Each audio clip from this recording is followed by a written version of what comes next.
शांति। 1 अप्रैल 2026 के ईश्वरीय महावाक्य। पहले एक नज़र मुरली के मुख्य पॉइंट पर। बाबा ने कहा, प्रत्यक्षता तब होगी जब लोगों को निश्चय होगा कि भगवान स्वयं नई दुनिया स्थापित करने आए हैं। अपने को आत्मा समझना और बाप को याद करना ही मुख्य साधना है।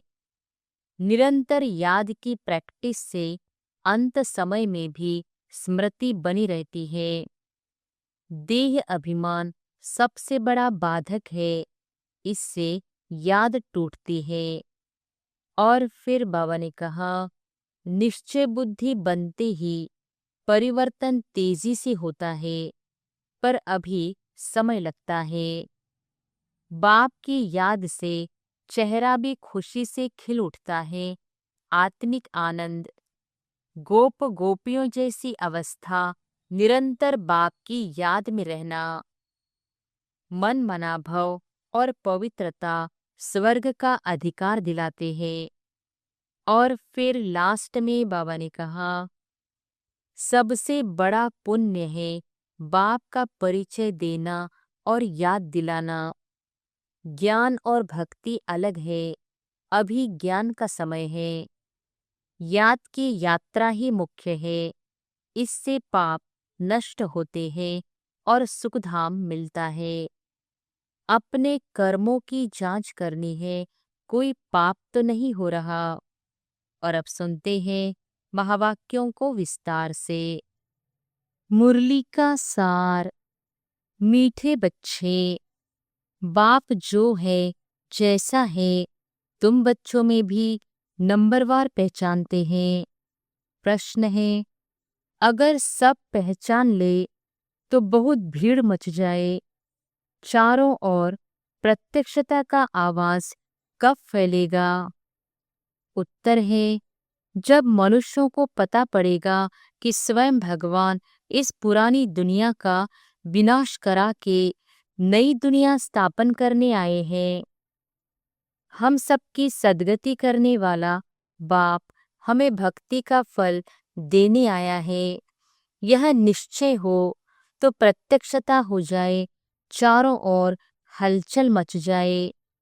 गीत है, जो पिया के साथ है उसके लिए ज्ञान की बरसात है। ओम शांति। बच्चों ने गीत की 2 लाइन सुनी, जो पिया के साथ है। अब पिया कौन है, यह दुनिया नहीं जानती। भले ढेर बच्चे हैं, उनमें भी बहुत हैं जो नहीं जानते हैं कि किस प्रकार से बाप को याद करना चाहिए। वह याद करने नहीं आता, घड़ी घड़ी भूल जाते हैं। बाप समझाते हैं, बच्चे अपने को आत्मा समझो, हम बिंदी है। बाप ज्ञान का सागर है, उनको ही याद करना है। याद करने की ऐसी प्रैक्टिस पड़ जाए जो निरंतर याद ठहर जाए। पिछाड़ी में यही याद रहे कि हम आत्मा है। शरीर तो है, परंतु यह ज्ञान बुद्धि में रखना है कि हम आत्मा है। बाप का डायरेक्शन मिला हुआ है। मैं जो हूँ उस रूप में कोई विरला याद करते हैं। देह अभिमान में बच्चे बहुत आ जाते हैं। बाप ने समझाया है, कोई को भी जब तक बाप का परिचय नहीं दिया है तब तक कुछ भी समझ नहीं सकेंगे। पहले तो उन्हों को यह मालूम पड़े कि वह निराकार हमारा बाप गीता का भगवान है। वही सर्व का सद्गति दाता है। वह इस समय सद्गति करने का पाठ बजा रहे हैं। इस पॉइंट में निश्चय बुद्धि हो जाए तो फिर जो भी इतने साधु संत आदि हैं, सब 1 सेकंड में आ जाए। भारत में बड़ा हंगामा मच जाए। अभी मालूम पड़ जाए कि यह दुनिया विनाश होने वाली है। इस बात का निश्चय हो जाए तो बंबई से लेकर आबू तक क्यों लग जाए। लेकिन इतना जल्दी कोई को निश्चय नहीं हो सकता। तुम जानते हो विनाश होना है, यह सब घोर निद्रा में सोए ही रहने हैं। फिर अंत समय तुम्हारा प्रभाव निकलेगा। मासी का घर नहीं है जो इस बात में निश्चय हो जाए कि गीता का भगवान परमपिता परमात्मा शिव है। यह प्रसिद्ध हो जाए तो सारे भारत में आवाज हो जाए। अभी तो तुम एक को समझाएंगे तो दूसरा कहेगा तुमको जादू लग गया है। यह झाड़ बहुत धीरे धीरे बढ़ना है। अभी थोड़ा टाइम है, फिर भी पुरुषार्थ करने में हर्जा नहीं है। तुम बड़े बड़े लोगों को समझाते हो, परंतु वे कुछ भी समझते थोड़ी है। बच्चों में भी कई इस नॉलेज को समझते नहीं हैं। बाप की याद नहीं तो वह अवस्था नहीं। बाप जानते हैं निश्चय किसको कहा जाता है। अभी तो कोई 1-2% भी मुश्किल बाप को याद करते हैं। भले यहाँ बैठे हैं बाप के साथ, वह लव नहीं रहता। इसमें लव चाहिए, तकदीर चाहिए।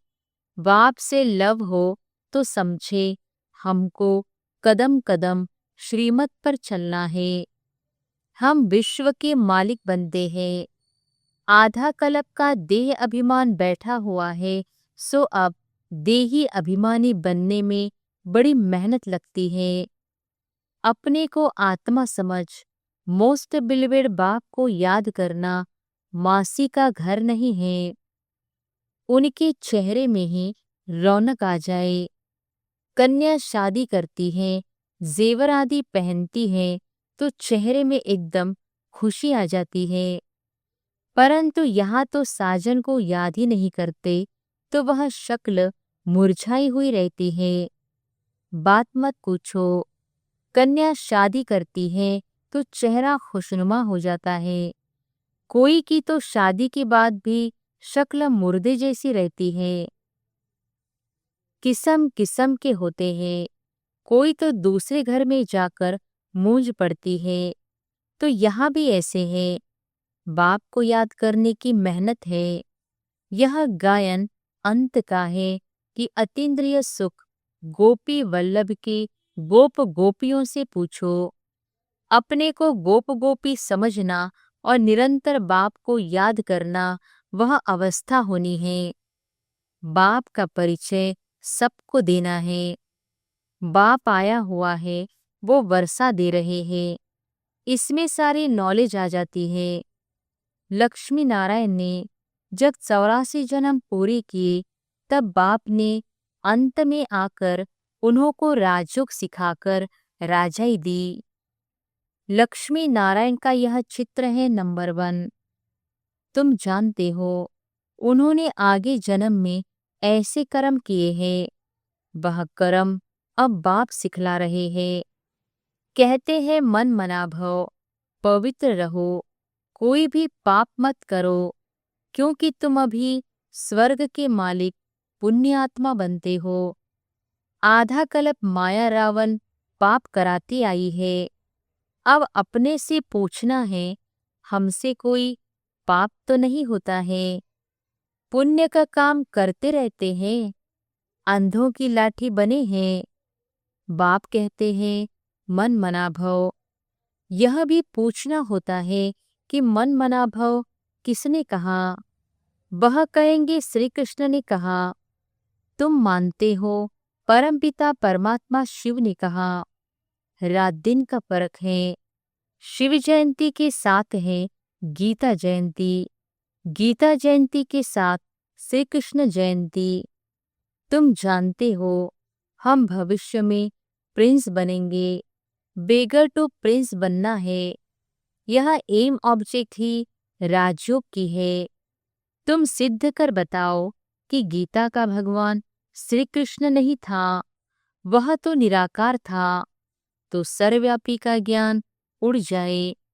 सर्व का सद्गति दाता पतित पावन बाप है। कहते भी है कि वह लिबरेटर है, फिर सर्वव्यापी कह देते। जो कुछ बोलते हैं समझते नहीं हैं। धर्म के बारे में जो आता है बोल देते हैं। मुख्य धर्म है 3। देवी देवता धर्म तो आधा कल्प चलता है। तुम जानते हो, बाप ब्राह्मण देवता क्षत्रिय धर्म स्थापन करते हैं। यह दुनिया नहीं जानती। वह तो सतयुग को ही लाखों वर्ष कह देते हैं। आदि सनातन देवी देवता धर्म है सबसे ऊंचा, परंतु यह अपने धर्म को भूल इन रिलीजियस बन पड़े हैं। क्रिश्चियन लोग अपने धर्म को नहीं छोड़ते। वह जानते हैं क्राइस्ट ने हमारा धर्म स्थापन किया था। इस्लामी, बौद्धिक, फिर क्रिश्चियन, यह है मुख्य धर्म। बाकी तो छोटे छोटे बहुत है। कहाँ से वृद्धि हुई यह कोई नहीं जानता। मोहम्मद को अभी थोड़ा समय हुआ है। इस्लामी पुराने हैं। क्रिश्चियन भी मशहूर है। बाकी तो कितने ढेर है। सबका अपना अपना धर्म है। अपना भिन्न भिन्न धर्म, भिन्न भिन्न नाम है तो मूंझ गए हैं। यह नहीं जानते कि मुख्य धर्मशास्त्र ही 4 है। इसमें द्वितीज्म, ब्राह्मणिज्म भी आ जाते हैं। ब्राह्मण सो देवता, देवता सो क्षत्रिय, यह किसको पता नहीं। गाते हैं ब्राह्मण देवताय नमः। परमपिता ने ब्राह्मण देवता क्षत्रिय धर्म की स्थापना की।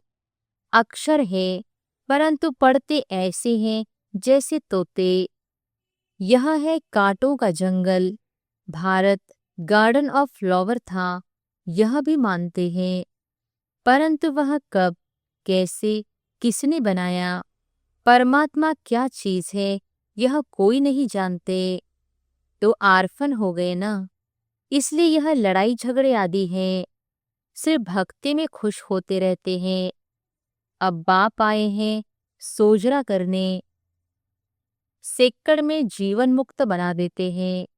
ज्ञान अंजन सद्गुरु दिया, अज्ञान अंधेर विनाश। अभी तुम जानते हो हम सोजरे में हैं। बाप ने तीसरा नेत्र दिया है। भले देवताओं को तीसरा नेत्र दिखाते हैं, परंतु अर्थ नहीं जानते। वास्तव में तीसरा नेत्र तुमको है। उन्होंने फिर दे दिया है देवताओं को। गीता में ब्राह्मणों की कोई बात नहीं। उसमें तो फिर कौरव पांडव आदि की लड़ाई, घोड़े गाड़ी आदि लिख दी है। कुछ भी समझते नहीं। तुम समझाएंगे तो कहेंगे तुम शास्त्रों आदि को नहीं मानते। तुम कह सकते हो हम शास्त्रों को मानते क्यों नहीं हैं? जानते हैं यह सब भक्ति मार्ग की सामग्री है। गाया हुआ है ज्ञान और भक्ति। जब रावण राज्य होता है तब भक्ति शुरू होती है। भारतवासी वाम मार्ग में जाकर धर्म भ्रष्ट और कर्म भ्रष्ट बन जाते हैं। इसलिए अब हिंदू कहला दिया है। पतित बन गए हैं। पतित किसने बनाया? रावण ने। रावण को जलाते भी है। समझते हैं यह परंपरा से चला आता है। परंतु सतयुग में तो रावण राज्य ही नहीं था। कुछ भी समझते नहीं। माया बिल्कुल ही पत्थर बुद्धि बना देती है। पत्थर से पारस बाप ही बनाते हैं। जब आयरन एज में आए तब तो आकर गोल्डन एज स्थापन करे। बाप समझाते हैं, फिर भी बड़ा मुश्किल किसकी बुद्धि में बैठता है। तुम कुमारियों की अब सगाई होती है। तुमको पटरानी बनाते हैं। तुमको भगाया, अर्थात तुम आत्माओं को कहते हैं तुम मेरे थे, फिर तुम मुझे भूल गए हो। देह अभिमानी बन माया के बन गए हो। बाकी भगाने आदि की तो बात नहीं है। मामे कम याद करो। याद की ही मेहनत है। बहुत देह अभिमान में आकर विकर्म करते हैं। बाप जानते हैं यह आत्मा मुझे याद ही नहीं करती है। देह अभिमान में आकर बहुत पाप करते हैं तो पाप का घड़ा 100 गुना भर जाता है। औरों को रास्ता बनाने के बदले में खुद ही भूल जाते हैं और ही जास्ती दुर्गति को पा लेते हैं। बड़ी ऊंची मंजिल है, चढ़े तो चाखे बैकुंठ रस, गिरे तो चकनाचूर। यह राजाई स्थापन हो रही है, इसमें फर्क देखो कितना पड़ जाता है। कोई तो पढ़कर आसमान में चढ़ जाते हैं, कोई पट में पड़ जाते हैं। बुद्धि डल होती है तो पढ़ नहीं सकते हैं। कोई कोई कहते हैं बाबा हम किसको समझा नहीं सकते हैं। कहता हूँ अच्छा, सिर्फ अपने को आत्मा समझो, मुझ बाप को याद करो तो मैं तुमको सुख दूंगा। परंतु याद ही नहीं करते हैं। याद करे तो औरों को याद दिलाते रहे। बाप को याद करे तो पाप नष्ट हो जाए। उनकी याद बिगर तुम सुखधाम में जा नहीं सकते हो। 21 जन्मों का वर्षा निराकार बाप से मिल सकता है, बाकी तो सब अल्पकाल का सुख देने वाले हैं। कोई को रिद्धि सिद्धि से बच्चा मिल गया, वह आशीर्वाद से लॉटरी मिल गई तो बस विश्वास बैठ जाता है। कोई को 2-4 करोड़ फायदा हो जाएगा, बस बहुत महिमा करेंगे। परंतु वह तो है अल्पकाल के लिए, 21 जन्मों के लिए। हेल्थ वेल्थ तो मिल नहीं सकती ना। परंतु मनुष्य नहीं जानते हैं, दोष भी नहीं दे सकते हैं। अल्पकाल के सुख में ही खुश हो जाते हैं। बाप तुम बच्चों को राजयोग सिखलाकर स्वर्ग की बादशाही देते हैं। कितना सहज है। कोई तो बिल्कुल समझा नहीं सकते, कोई समझते भी हैं, परंतु योग पूरा न होने के कारण कोई को तीर नहीं लगता है। देह अभिमान में आने से कुछ न कुछ पाप होते रहते हैं। योग ही मुख्य है। तुम योग बल से विश्व के मालिक बनते हो। प्राचीन योग भगवान ने सिखाया था, न कि श्री कृष्ण ने। याद की यात्रा बड़ी अच्छी है। तुम ड्रामा देख कर आओ तो बुद्धि में सारा सामने आ जाएगा। कोई को बताने में टाइम लगेगा। यह भी ऐसे है, बीज और झाड़। यह चक्र बड़ा क्लियर है। शांति धाम, सुख धाम, दुख धाम सेकंड का काम है ना। परंतु याद भी रहे ना। मुख्य बात है बाप का परिचय। बाप कहते हैं मेरे को याद करने से तुम सब कुछ जान जाएंगे। अच्छा, शिव बाबा तुम बच्चों को याद करते हैं, ब्रह्मा बाबा याद नहीं करते हैं। शिव बाबा जानते हैं हमारे सपूत बच्चे कौन कौन हैं। सर्विसिबल सपूत बच्चों को तो याद करते हैं। यह थोड़ी ही किसको याद करेंगे। इनकी आत्मा को तो डायरेक्शन है, मामिकम याद करो। अच्छा, मीठे मीठे सिकिलधे बच्चों प्रति मात पिता बाप दादा का याद प्यार और गुड मॉर्निंग। रूहानी बाप की रूहानी बच्चों को नमस्ते। धारणा के लिए मुख्य सार। पहली पॉइंट, तकदीरवान बनने के लिए एक बाप से सच्चा सच्चा लव रखना है। लव रखना माना कदम कदम एक की ही श्रीमत पर चलते रहना। दूसरी पॉइंट, रोज पुण्य का काम अवश्य करना है। सबसे बड़ा पुण्य है सबको बाप का परिचय देना, बाप को याद करना और सबको बाप की याद दिलाना। वरदान है अपनी दृष्टि और वृत्ति के परिवर्तन द्वारा सृष्टि को बदलने वाले साक्षात्कार मूर्त भव। अपनी दृष्टि और वृत्ति के परिवर्तन द्वारा सृष्टि को बदलने वाले साक्षात्कार मूर्त भव। अपनी वृत्ति के परिवर्तन से दृष्टि को दिव्य बनाओ तो दृष्टि द्वारा अनेक आत्माएं अपने यथार्थ रूप, यथार्थ घर तथा यथार्थ राजधानी देखेंगी। ऐसा यथार्थ साक्षात्कार कराने के लिए वृत्ति में जरा भी देह अभिमान की चंचलता न हो, तो वृत्ति के सुधार से दृष्टि दिव्य बनाओ, तब यह सृष्टि परिवर्तन होगी।